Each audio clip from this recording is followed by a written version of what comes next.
like to acknowledge the land that we meet on today, traditional lands for the Gawler people, and that we respect their spiritual relationship with their country. We also acknowledge the Gawler people as the custodians of the Greater Adelaide region, and that their culture and heritage beliefs are still as important to the living Gawler people today. Everybody's here except Karen, and Karen is an apology. Are there any motions to grant leave of absence? No? No leave of absence? No. And no non-attendance. Are there any declarations of interest? No. Would someone like to move the confirmation of last week?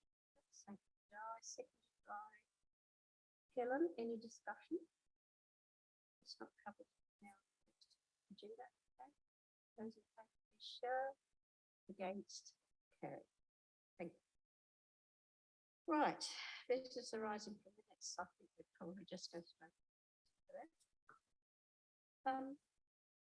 Item 6.1. Acquisition update. Would you like to speak to that, Susan? Thank you, Chair. So as the committee is aware, as a procedure from our Gawler Heritage Collection Procedures Manual, we present the committee twice a year with recent acquisitions. This is the list of the current ones. I'd like to draw your attention to the bottom two, which we purchased. Our thanks to Helen Hillesy, who found those two items for us while she was conducting some research. They give us a greater insight into Rose Lauke and her painting. They're a great acquisition for us to have. We don't have very many physical objects associated with women in the collection. The purchase of the book with the Rose Lauke book plate in it gives us another connection to her work, and also to her husband Harold, who was important in the community. And the book on South Australian women artists rounds out her understanding of her and provided us with a photograph, a good quality photograph that we can use in the exhibition. So these are our recent acquisitions into the collection. Thank you, Jacinta. Any discussion? Any questions? Helen? Yep, I'm going to have to do it with that on. I'm just curious, I think there's a great selection. So are these mainly donations, the books particularly, or how are they coming in? Through the chair, with the exception of the two books that I just spoke about, they've all been donated to the collection. That's particularly enheartening. That's lovely. Great. Any other questions? Any other discussion? If not, would someone like to second the recommendation? Deb? Adrian seconded it. Moved Deb, seconded Adrian, sorry. Those in favour, please show. Against, carry. Thanks, everyone. And thanks, Jacinta. Right, we come to storage options 6.2. Your Honour. Thank you, Chair. We've divided this report into the storage options into two sections, one to go in G1 and one to go into the lower ground workroom.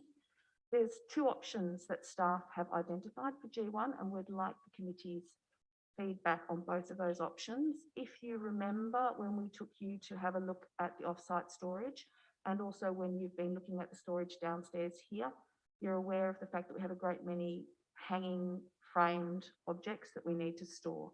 So when we're looking at these two options, one will give us more hanging space.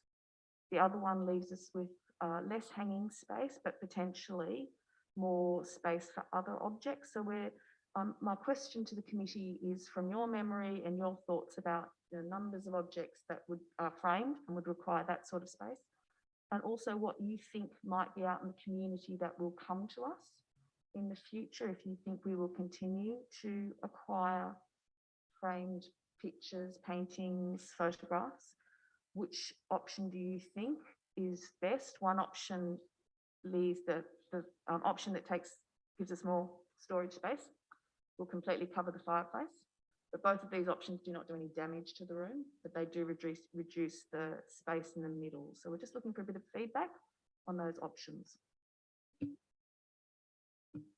Yes, Paul. Thank you, Jacinta.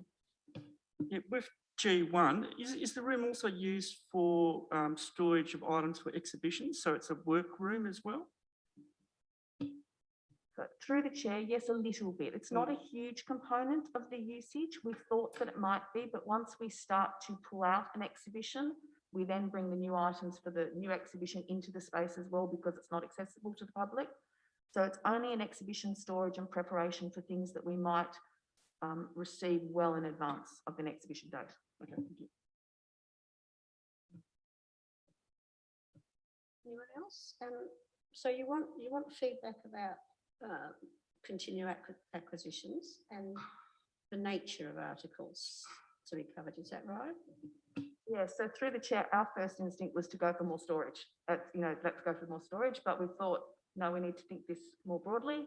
There might be some other factors that we need to consider, other items coming in from the community in future, whether we actually, as the committee might like to potentially think about not accepting any more framed objects. And so where do we think we might be going with a number of framed objects that we would need to store in the future, where they're taking this opportunity, and it is versatile storage units. We can change them around a bit. We can put other things other than paintings in them should we choose to, as long as they were fairly narrow. So should we best go for multiple storage at this stage and less physical open space in the room, more space in the room and less storage? Thank you, Jacinta. Di and then Deb. So that's option 2 that you prefer, with a bigger storage, is that right? Option one, I think. Is option two. Pardon? On page, I think option one is the preferred option. number 1 is the. I think so, yeah. Okay, all right.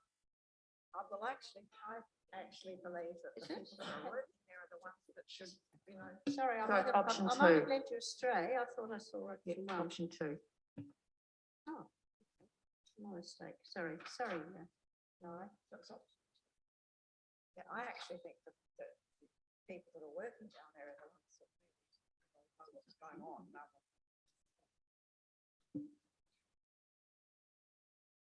oh, I see. It's either one or the other. It depends. Yeah.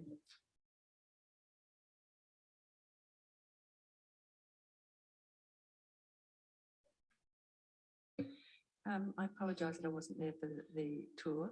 Couple of questions. One is, if you're going to be putting storage in front of the fireplace, will that increase moisture coming through? There'll be an open space that is covered up. How will that protect the rest of the artworks? And the other one is, do we at this stage want to be limiting the number of artworks that we want to accept by saying, let's limit the space size? I think there's a lot of, and I agree with Helen that the staff that actually working there should also be having to include it in the discussion. Yeah. Through the chair, the fireplace is sealed and it's on an internal wall, so it's relatively stable in that space. We don't get blowdown or dust. The units have a back to them, so there is again a space between the unit and the art that will be stored in there, so that there will be some circulating air in that room. And we use the climate controls in that room, and we monitor the climate controls in that room so that we're looking after the objects that are in there. Thank you, Jacinta. Adrian? Hi, I wonder whether Jacinta could explain something of the nature of the areas there, the 1, 2, 3 and 4, and what. Yeah. So yes, so through the chair, if I look at option 2, number 1 is a large unit and number 2 is a small unit. So they would be what we would potentially purchase for storing the artworks. The area that we have is number 3. We designate for the storage of large plastic tubs. We have a lot of books from overflow of the reading room. They're in plastic tubs. Number 4 is a freestanding area. We have some very large pieces that won't fit into any of those storage. An example of that is the backboard that we used for hanging the Gawler Institute banner. So we will obviously keep that. So it is freestanding up against the wall. And then number 5, that exhibition space that we've designated, that's where we can keep our trolleys. We can move our trolleys around, and we do, but we tend to keep them in that space. And that's also a space where we would do some exhibition preparation if we needed it. Thank you, Jacinta. Any further discussion, queries? Helen? Yeah, in option 1, the 2 units enabled 4, how do you actually access? They look like they're obviously butted up to each other. So is it side access for them, or are they mobile, or how does that work?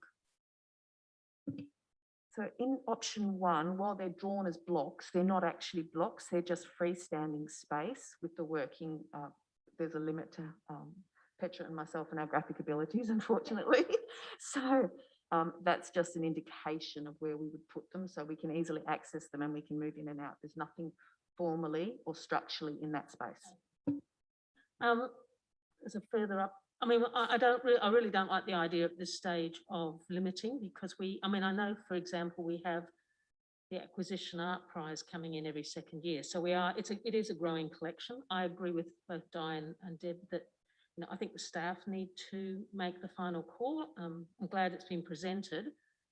I'm going to probably go for option 2, I suspect, because I think that also gives us some future flexibility. If we needed to put another unit in at later stage, then so be it. But I'm just getting a bit of a feeling that that gives us the greatest flexibility at this stage. If we have to, in 5 years' time, reconfigure the room, so be it. Thank you. Do you want to respond to that, Jacinta? So thank you, Chair. I just wonder if there's any questions about the proposed layout and design for increased storage in the lower ground workroom. We are limited in that space because of our need to have access around the table. Okay, let's move to that then.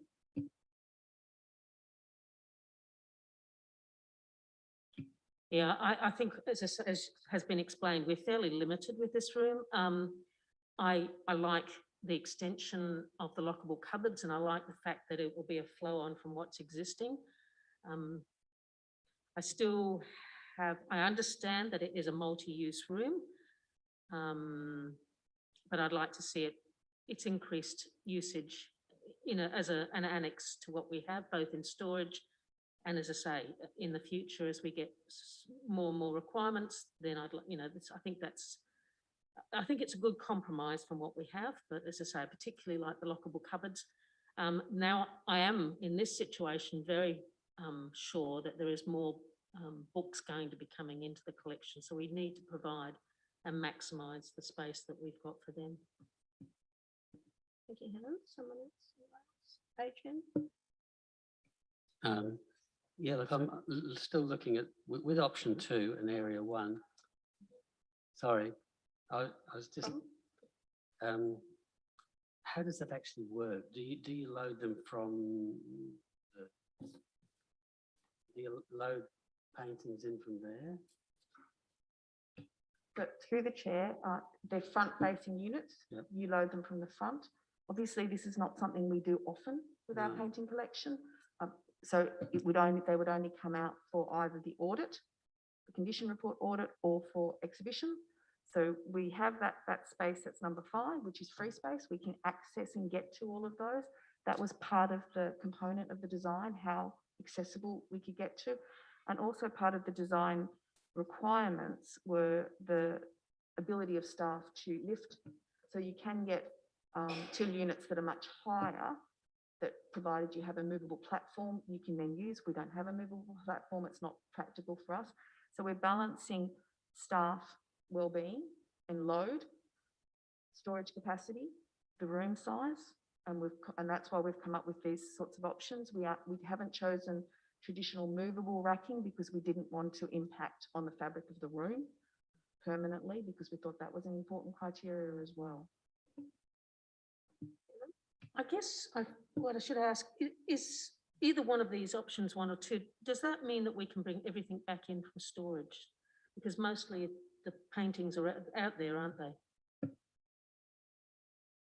So through the chair, we are working to bring things. We bought 10 paintings back a couple of weeks ago that we're working through conservation assessments and cataloguing at the moment.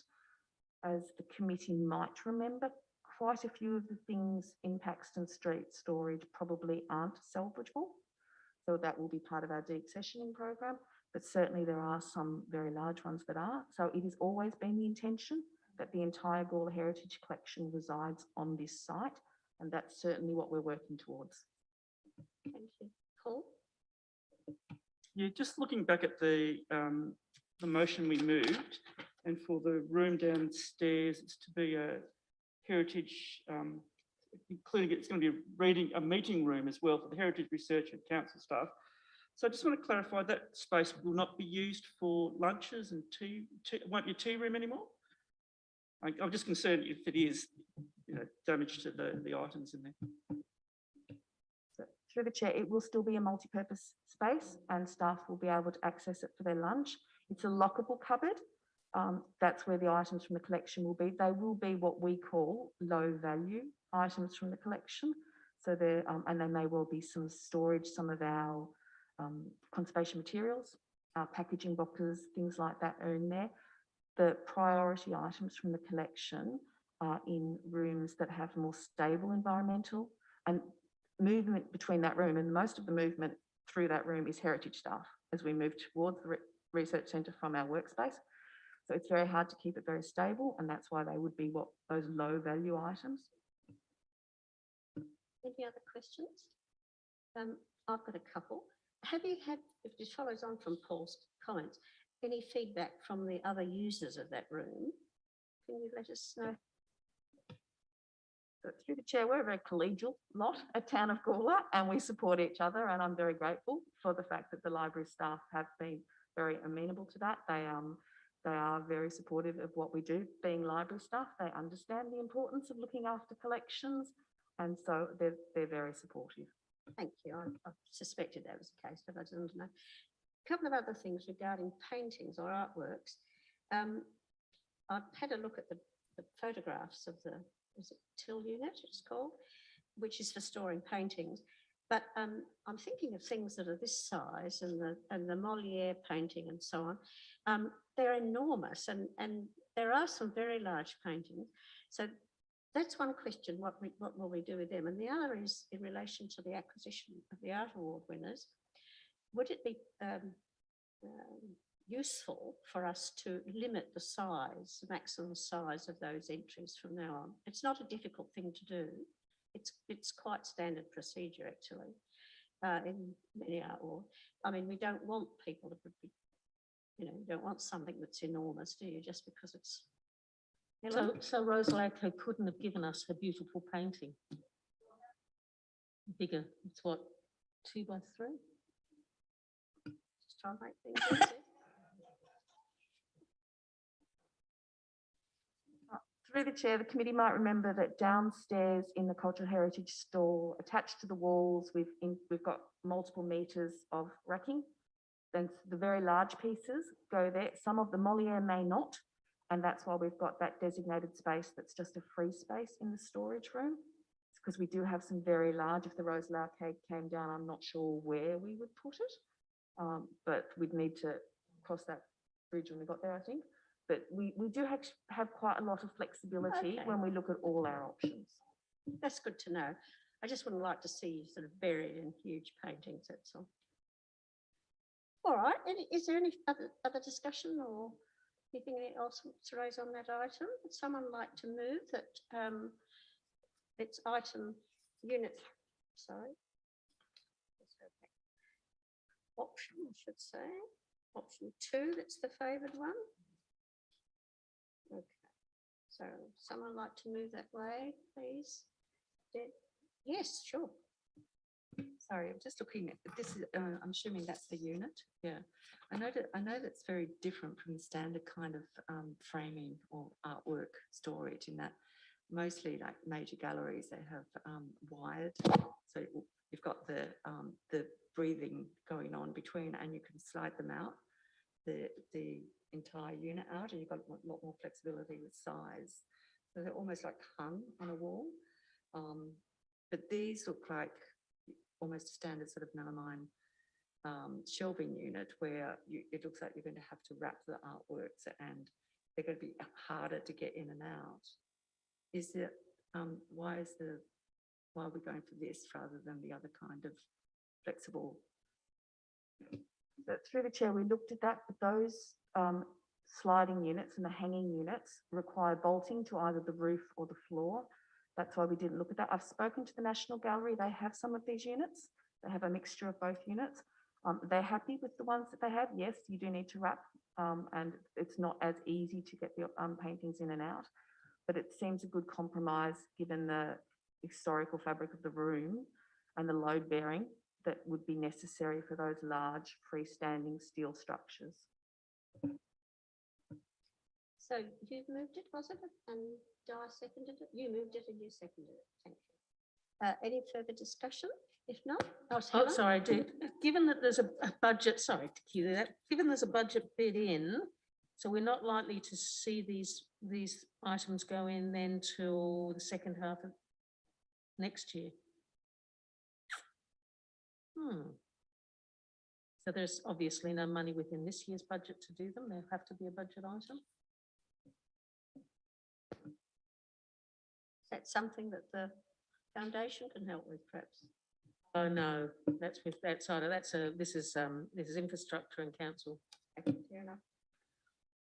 All right, those in favour, please show.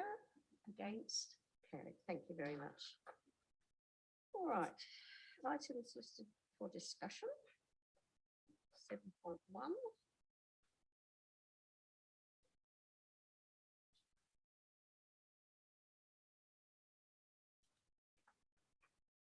Any discussion on these items? If not, I have one. 6.3,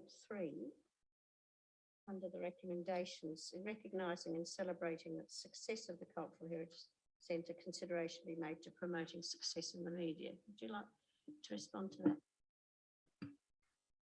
So through the chair, we're just putting together a piece for the bunyip. It should be finalised this week and it should be in next week's bunyip. Because I did offer to help with that. That's good news.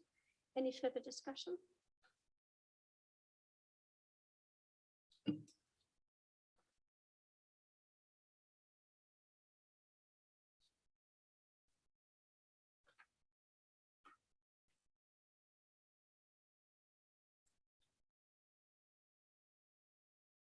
I'll give you a minute, seeing you're all busy looking at it. All right, if not, we'll just leave those there.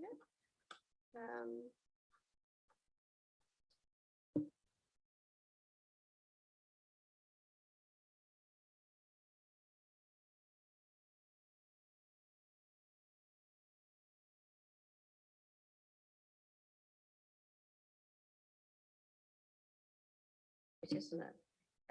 Look, I have one other item which I'd like to just.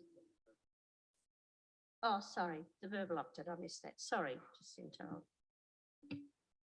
Thank you, Chair. So I'd like to thank all the committee members who were here for the opening of the Recovering the Past exhibition.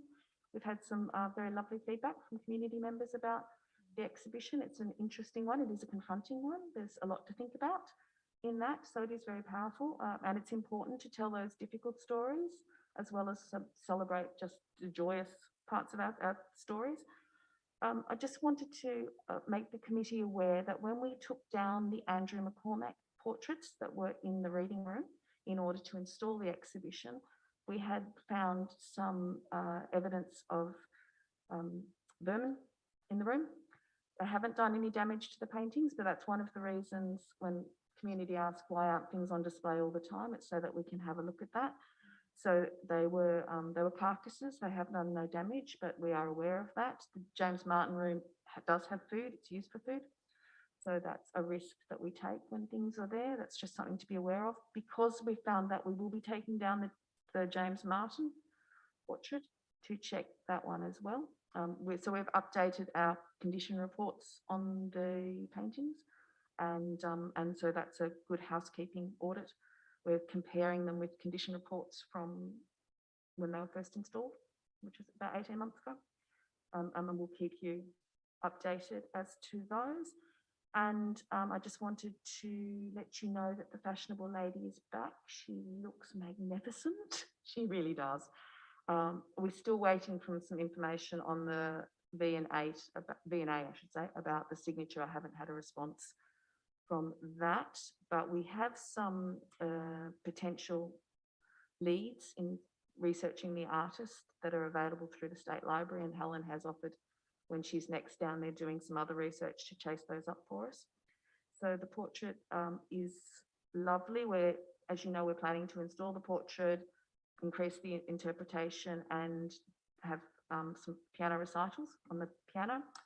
We need to have some work done underneath the piano. The rod holding the lyre to the piano is damaged, so Mike Chenoweth, local piano restorer, is doing some work on that before we can let people play that, but that's all progressing along. Excellent. Thank you very much. Any questions or discussion on that item? No?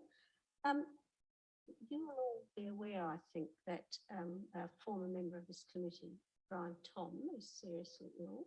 And I just thought it might be a nice gesture, and I'm happy to do this on behalf of the committee if you're willing, just to send a card saying that we're thinking about them and appreciate his input to this committee. Okay, thanks so much. All right, well, I'll call.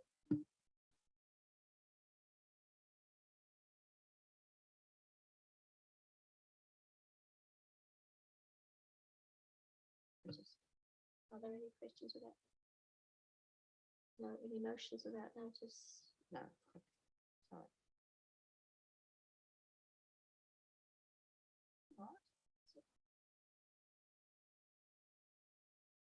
Oh, coming back here, 6.